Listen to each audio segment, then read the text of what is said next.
It's the real X factor, the risk taker, energetic, athletic, legendary all around the world, Xander Maddox, and I'm drinking up modes.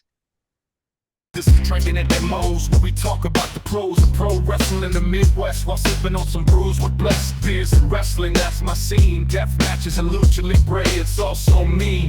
I'm a straight up smart goofball, not no kiss ass. I stand tall when it comes to wrestling. I'm the king. I know every move, every fling. Get ready for a wild time with Drinkin at Mo's, where we don't quit. Drinkin at Mo's, that's where it's at, like a power bomb. We hit hard, never flat. Fucking right, we're living the dream. Talking about wrestling, know it's a scream.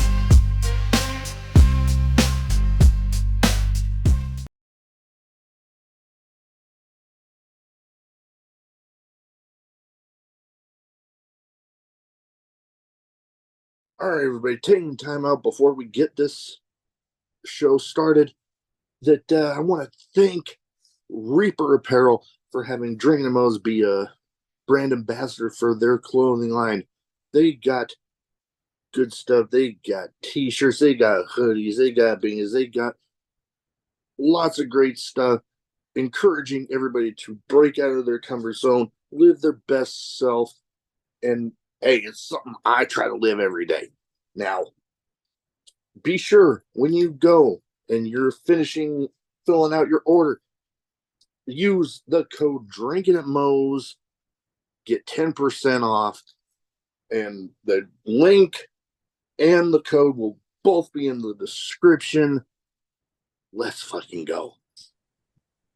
All right, everybody, welcome to Drinking at Moe's. Big Mo here. You know the drill. YouTube, like, subscribe, share, comment, all that good stuff to help with YouTube's pain in the butt algorithm. I'm trying to be better with my language, but Lord knows that don't work all the time. Today, I'm excited to have with me the real X Factor, Xander Maddox. How you doing? I'm doing okay. How are you? Oh, I can't complain. Stuff, wrestling wise going well. Stuff outside the podcast, there's some headaches, but hey, stuff happens. See, I caught myself. Lord Yeah, knows that as we get going, that whole bunch of stuff. a whole bunch of stuff. Yeah, I'm trying to get better at it. I know YouTube has a whole whatever with the first little bits. I'm like, okay, try to fit it in after, but hey, stuff happens. All right, so first thing that I like to start off with everybody with is what got you started as a fan, and then what got you deciding to finally make the leap into the business. I didn't hear about wrestling until like my freshman year of high school, Mm, honestly.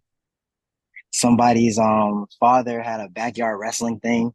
So I kind of tried it out because I was already doing like amateur wrestling. okay. I was already doing the shoot wrestling. So doing that, I was like, oh, this is probably interesting. Let me try some backyard stuff. And I ended up falling in love with everything and started learning the history of wrestling as I go along. So that's No, basically what started me. and then when you decided to, well, the backyard was what you got started on, which you know what? Before the podcast, I had always heard a few people talk about that being where they got basically their start. But then since starting the podcast, I'm like, wow, that was way more than I thought. Because Yeah. now I'm getting close to, well, yeah, I'm getting close to 300 episodes, and yeah, I've heard that quite a bit. Uh, Yeah.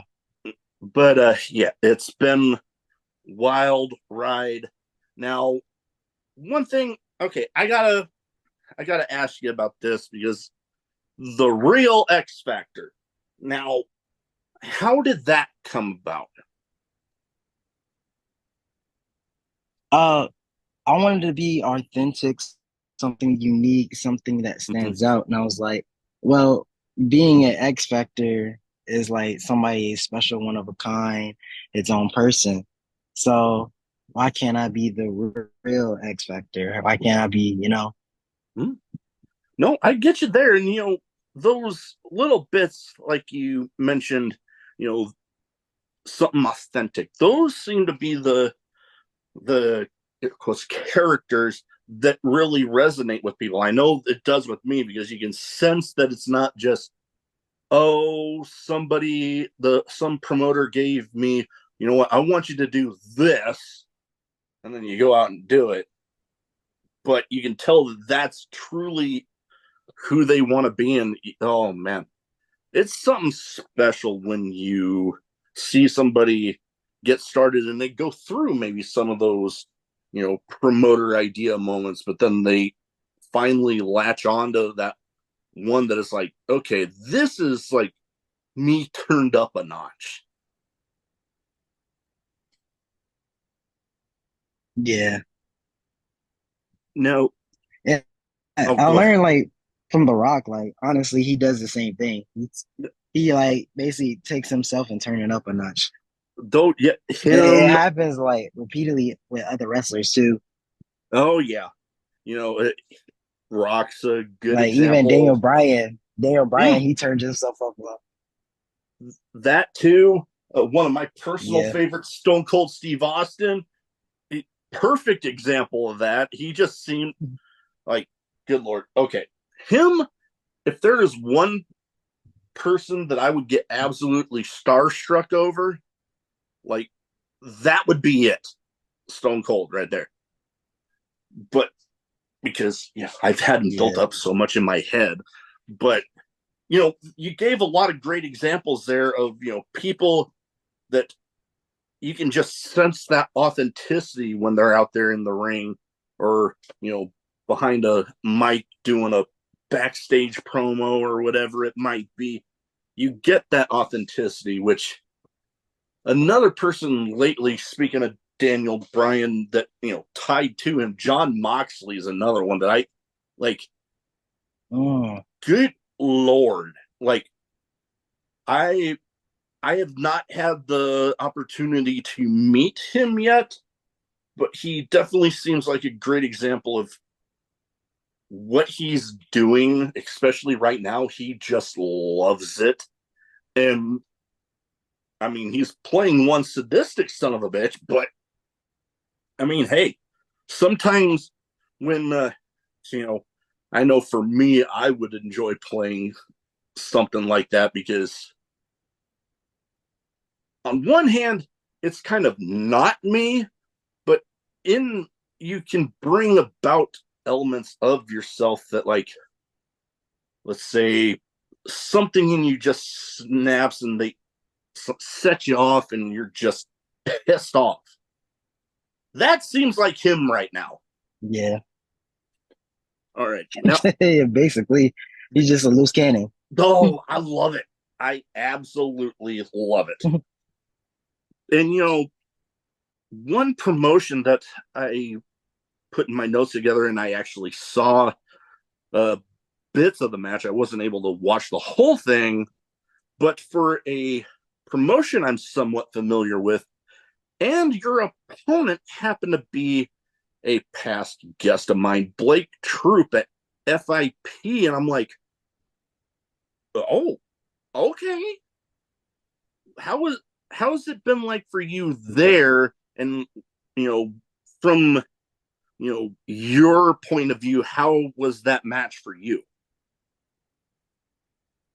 Honestly, when I saw the match card on FIP, I was like, dang, they trust me that much to go against Blake Troop. And I was like, oh, okay, all right, let's see how this is gonna go. I was kind of nervous, but it wasn't until like I met up with him and got things situated. It was kind of like we kind of flowed together. So it was very easy working with him. It was very actually fun to actually working with him. I was gonna But say, when I yeah, had him on, it was a lot. He was very easy to work with, and it was a lot of fun. Like both things you said right there, same thing for when I had him on. It was a good time. Um, yeah. I mean, your experience. How has your experience been there with FIP? Because I've also had other guests come from there, including the FIP world champion, August Artois. Now, that guy is a fucking character. Yeah. I love August, man. August is like honestly the best. Oh, yeah. No, an absolute pleasure to have on. But there were some of the stories which, I mean, I'm not saying I doubt that they happened, but it was like, holy shit. I mean, I thought that I had some wild stories from some of my Navy travels going to, Thailand and Singapore and shit. And like hearing some of his stories, I'm like, God damn. Okay. But like I said, what has your experience been like with FIP? Because I know pretty big match with Blake Troop, and when a promotion trusts you with a big match like that, kind of a pretty good stamp of approval. Yeah, it was like because from the beginning of being on FIP, I had to go to proving ground on WWE Improved Ground to get on FIP, improve myself for why me and my boys, the Miami boys, we deserve to be on there. And we actually proved it. Like we it happened pretty quick. Like we was just on grind mode and it just happened. Just going all the way from like driving from Miami all the way up to Tampa every Friday, just proving ourselves until we got to the FIP spot. We made our name known on FIP that first day. And then we Mm. continued growing and growing every FIP and keep grinding and grinding until No, that, everybody's like screaming 305. So that that that was the that is goal. And awesome. we That that is awesome. Getting the crowd behind you like that, because some crowds can be a little hard to get to latch onto you. There's some crowds that have been known to be pretty picky, but when you can get them behind you, when you can get any crowd behind you, that's always an awesome thing to see, especially when you see somebody really battle for it. That's pretty cool. Now, yeah, it's just one thing that is like weird because we don't battle for anything. Like we just it just happened naturally because we're actually having fun out there. As soon as we get out there, they know we having fun, so they having fun. and that kind of goes into what I mentioned about the real X factor, and sense of that authenticity. When people can sense that authenticity in the character, and they can sense that you are genuinely having a good time out there, it makes it pretty easy to get behind you. Now, Yeah. I do gotta say, with Florida and everything going on right now, like, good Lord, that entire part of the country up and down all the way up to the Carolinas has been kind of in a rough spot lately. Everything relatively okay where you're at? Yeah, everything's fine over here. Like I'm literally down the southern of Florida, so nothing really happened over here. But I think it's more of the damage came over there over in Tampa or Okay. Orlando area. Okay. Yeah, I've heard some pretty crazy stories, including people like actually sheltering at some of the Disney World hotels, and that was like pretty freaking wild to hear. So I'm glad everything's okay with Yeah, you, because I've actually had one person that I had to postpone with because they were dealing with cleanup. And when they told me that, I'm like, dude, dang. don't even worry about it right now. We'll reschedule. We'll give you take the time you need, because that stuff's more important anyways. Yeah, But okay. Now I asked the question with the real X factor, but how did the Miami boys come about? You know, everybody, the groups always have much like in-ring characters have an origin story. Some, just like you said, with how you guys got the support with the people and the fans at FIP, that damn, now I see. I don't always edit stuff out, and that's because authenticity. I like that authenticity. I'm not perfect, but to backtrack because I stumbled over my words. Miami Boys, how did It's that come okay. about? We'll just leave it simple. So it all started because I started traveling out the state before the boys did. So then I was like, you know what? Let me grab Chris. Let me grab Puma. So I started grabbing Chris and Puma, and we all went to what this New Japan Strong, and we got the opportunity to go to a proving ground. And I was like, you know what? On the way, let me just grab, the the baby Keith. Hey, So we naturally, we were going up there. We was fighting like individuals. Chris and fighting like tag teams, and then Baby Keith was fighting by himself. And then they put us together naturally because we always come in one car with a group of people, a group of wrestlers, traveling all around the world trying to make it. And it wasn't from we didn't come up with the name. It was God rest his soul. It was Chiazzo, Francisco Chiazzo that came up with the Miami Boys name. And we went off of that and called ourselves the Miami Boys. hey, I love it. And, it's funny how sometimes much like your the way things went with FIP, that natural the way the group kind of came together naturally is a pretty cool thing. I love hearing about that. Now, okay, I I gotta ask about this because there was another flyer on your Facebook page that I'm not knocking the guy, one of the guys in on the poster, but for the Guardian's Legacy, there's a guy that on the poster was right, almost part of him covered by the card subject to change words that I know that some people they try to look intimidating, like her. Well, the face that the guy made him look like he was having to take a dump, like he was trying to squeeze it out. And I'm just like, good grief, somebody go get him on a toilet.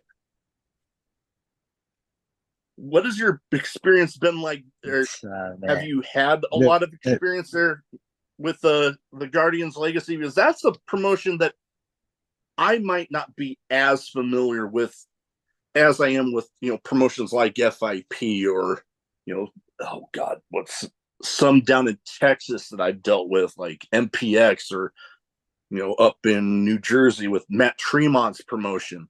What can you tell us a little bit about the Guardian's legacy? I would say driving 10 hours up and 10 hours down, that is a stressful drive. Especially like that's Panama City. That's from Miami to Panama City. It's 10 hours. Like up and back. And I would say they treat us well there. And we had a basically we wasn't really well, I personally wasn't really going against a lot of people. I only had a few with Exodus when I was up there. So that's the only people I was facing. So it's kind of it's kind of weird because always wanted someone new, but Hmm. you do what you got to do with. Oh yeah, no, that But you have those moments. Take what you can get as far as get those reps in.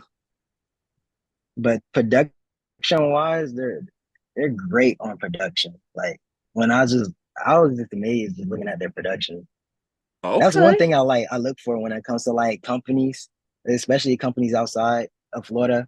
I'd be like, oh, let me look at their production, how they move, Mm. and stuff like that. That's very important to me, you know, Oh, because the ve- more they care about their business, the more they, oh, I most can care about definitely. it, you know?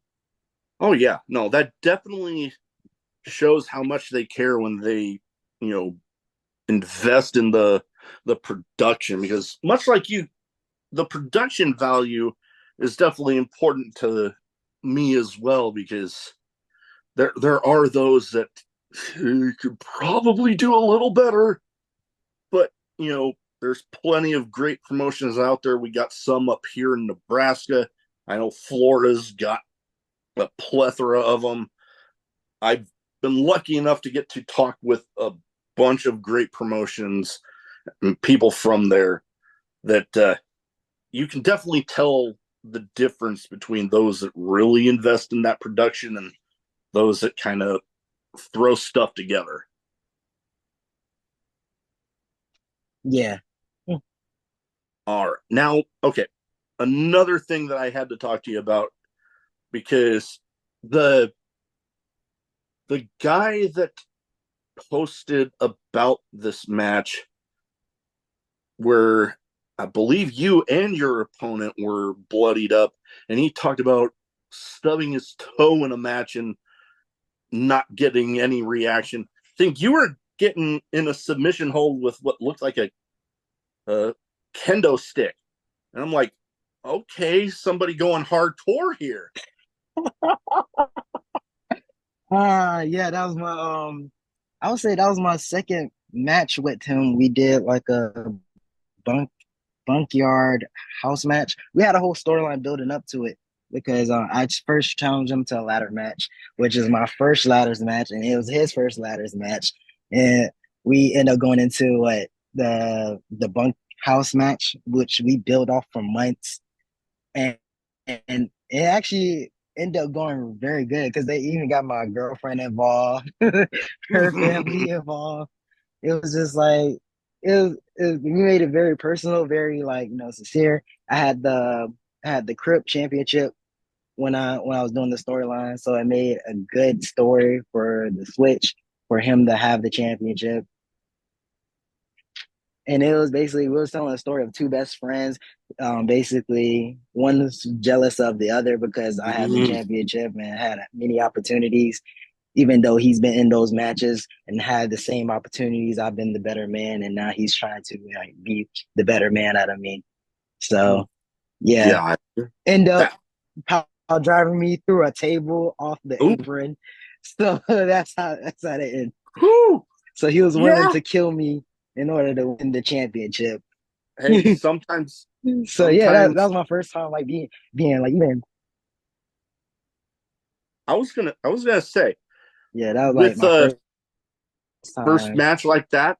Now, did that, you know, a lot of people can have like they get into that sort of match and then they're like, I might want to limit the amount that I'm in these types of matches, or did you have, you know, that type of like, okay, this was fun. I want more of it. Um, being in that type of match, when it comes to like if I'm telling a good story and the crowd is behind it and is giving us more people in the doors and I see it, like I actually see it and I'm getting paid more because those people are coming in the doors to see us, Yeah. then I consider it. It's worth it. But doing those type of match, injuring my body like that, nah, I'm already bumping enough. I'm already bumping enough. My back's here. I I can already built enough callus on my back. no, So, but I can get that. if it's like yeah, No, I but can if it's definitely like get yeah, that because, there are those promotions out there that it's like that's all that they do.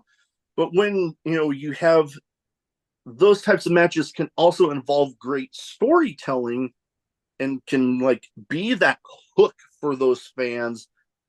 When you have it like that, I can see it being worth it. But just those types of matches, just for the sake of having them, I can get where you're coming from. yeah. Alrighty. Now, I have two categories here. One's a bit of a name game where I name off some people and you give me some quick thoughts on them. Now, I try to theme it towards the guests as much as possible, and each of these people they're either billed from Florida, like they're currently there, or at one point. And I don't feel like I'm going to have an issue with because I've had it happen before where some people, didn't know a lot of these people. I don't think I'm going to have to worry about that here. So, like I said, I give you the name, you give me quick thoughts on them. And, first one, somebody that just recently made their return after a lengthy time off because of injury, Adam Cole, baby. Ooh. I'm very interested in seeing what he's going to do in AEW, but I'd rather him being in WWE. That's it, personally.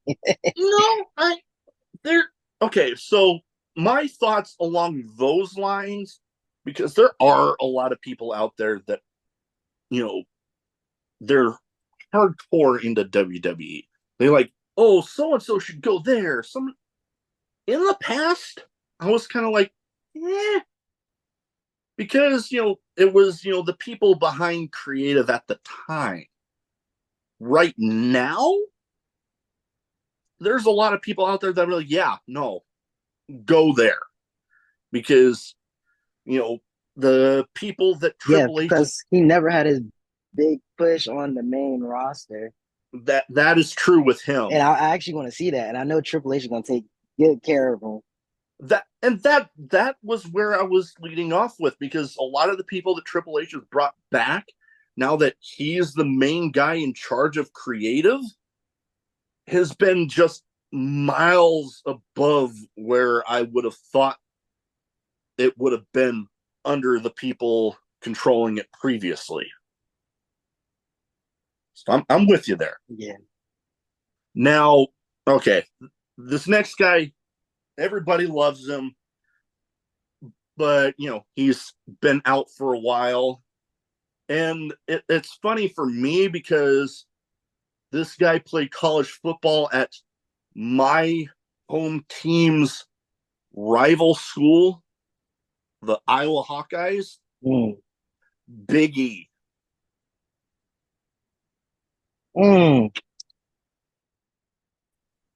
man, it's sad to losing him. It's so sad. I feel like New Day is not the same. Yeah, like, I really feel like New Day is not the same.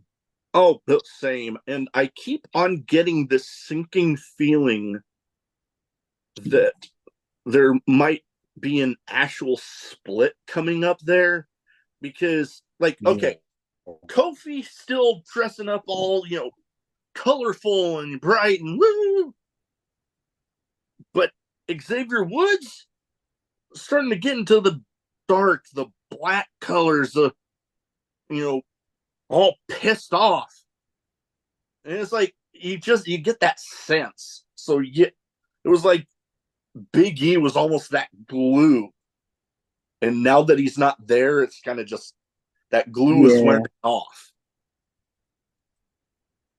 But I'm interested. This is what they needed for Xavier Woods to go heel, just to put a little spark back into it, And you know what? He's definitely what showing it. Building all along this New Day, like they needed that. Oh yeah, nope. I can definitely agree with you there. All right. I would say it's getting attention. Oh, it's getting a lot of attention. Oh, definitely. I know it is from myself. I'm definitely noticing ooh, there's that. Not that he never had that spark in, Xavier Woods, but there just seems to be that little extra oomph in him right now. It's like, yeah, I'm loving it. All right. Next up here. I used to call him not my tribal chief, but now I'm leaning into it. Roman Reigns. Always been my tribal chief. Always been. Oh yeah. Although it's It's so funny because I supported him, but supported Cody Rhodes at the same time. I didn't know who to choose. It was hard. It was hard. oh god, yeah. I can see when you're kind of pulled in both ways there. I know for me right now it's kind of funny because when Tama Tonga and Tonga Loa were still in New Japan, when I actually got married to my wife, you see those pictures of the groomsmen, and like they'll be pulling the two sides of their button-up shirts, and it'll be like superhero logos. I did that with Yeah. my groomsmen, but with one of his shirts, and he actually retweeted it, and it's like, oh man, I like him even more now, and now that he's there and he's on the opposite side of things from Roman, it's like, oh, I respect Roman, but huh, you know, it's kind of I'm pulled. I'm pulled. I gotta say. All right. Next, last but not least, here, I got a little emotional when he passed because he was relatively close to my age. The late great Bray Wyatt. Ooh. I feel like his work was not finished. Oh, Like there was definitely. more that we missed out. And that's what like when he passed, I couldn't believe it. I was like, Oh, nah, yeah, y'all tripping. Because it was too yeah. soon. Like honestly, that Oh, that death yeah. was very too soon. Oh man. And when you have certain wrestlers or certain celebrities in general where you hear from somebody like, hey, so and so passed, but you're like, I need to go check some of these reputable sites on my own to see it for myself.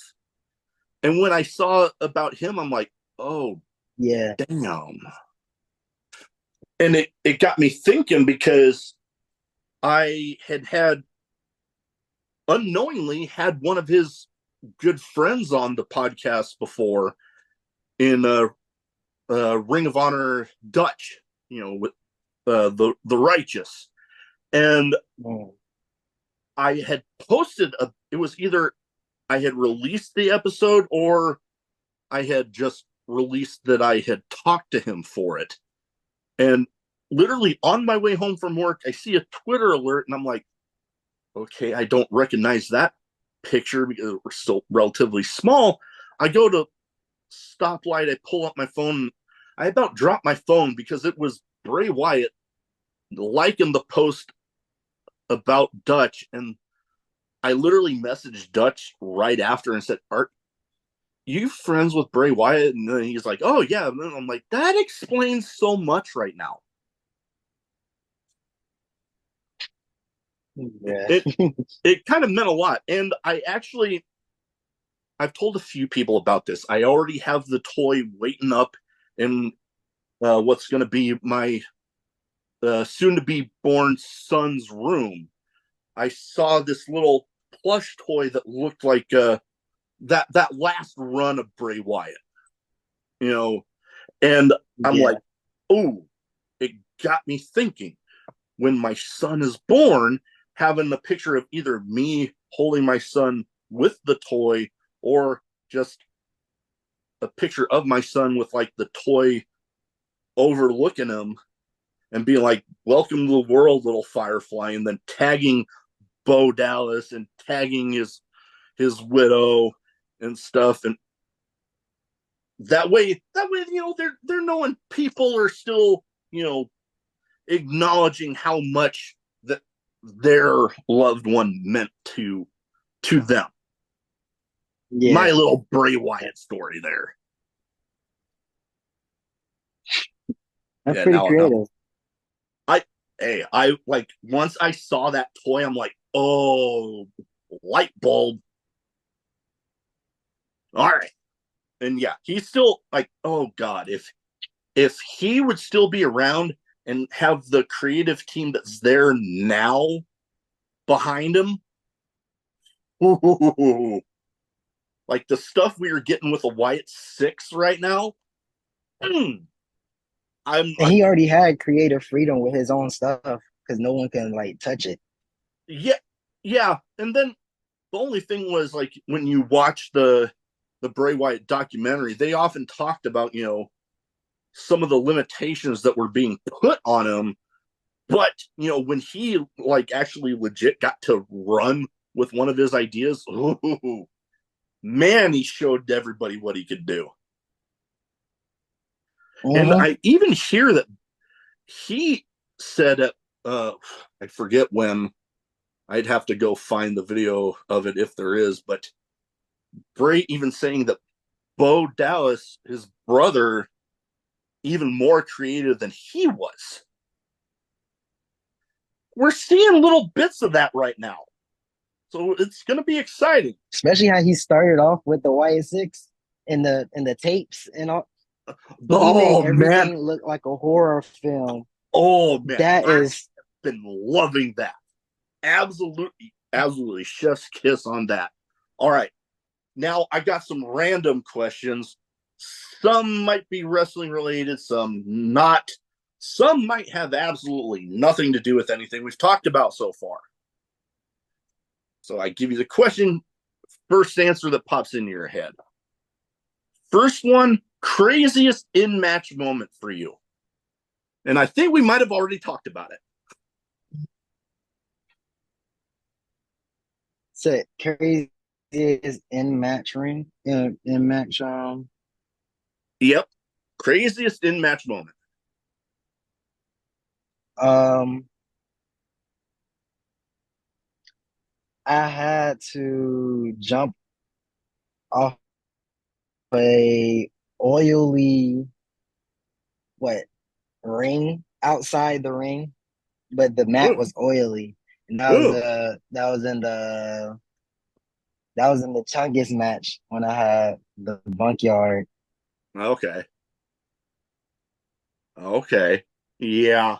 That would whew, that was a crazy match from everything that you've said and from everything that I've seen. Is that match like posted anywhere? Because like now the more we talk about it, the more I want to go watch it. I'm planning on posting the whole because I already made like a promo video of it. So Okay. I'm planning on posting the whole match soon on my channel on Xander Maddox on Okay. YouTube. Cool. Yeah, you let me know when that's happening because I want to watch it. I so want to watch it. Now, you know, I got you. that sort of action, that intensity is what really gets my attention. So, like, hell, from some of the people I've had on from the deathmatch world, it's like, yeah, no, I definitely love that sort of shit. All right. Well, and you know what? Kind of leading off of that, what is like a weapon you would like to avoid being used in a match if you had the choice? I hate thumbtack. Yeah, those can be, yeah, I can see that. I Me, hate thumbtack. I'll use any weapon but thumbtacks. I can get you there. I know for me, in order for me to take one of those bumps, if it were to ever happen, I'm definitely not doing it shirtless. Nope. Nope. I'm wearing a shirt during that damn thing because then, you know, you'll have those that will have to watch the YouTube version of this. You take a bump on thumbtacks with a shirt on, literally, you can. All you have to do is just pull the shirt away and then boom. All right. Thumbtacks off. Oh, yeah, nope, I can get you there. Now, all right. This next question kind of came about when I would see times where like the lottery would be at like a huge amount. And then people would talk about, oh, you can never spend that much money. I would be like, yeah, if I had what I like to call fuck it money, watch me. I will spend every damn bit of it.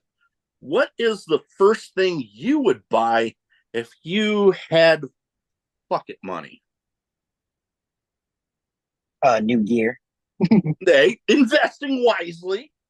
I can I'm work. respect that. I can respect that because, especially if you're going into a big new place, you only get that one chance to make that first impression with the crowd. You invest in some kick ass gear there, boom, you got a pretty good impression visually right off the bat. I know for me, and people Yeah, think I'm crazy because I just have this fascination with alligators. yeah. If I had bucket money, I'd build like a thing at the zoo with a Oh, fuck me out. whole bunch of fucking gators in it. Yep. All right. Well, I can sense maybe we need to start winding down. I got like two questions left, and then we'll wind down. Take your One of the time. last Take your time.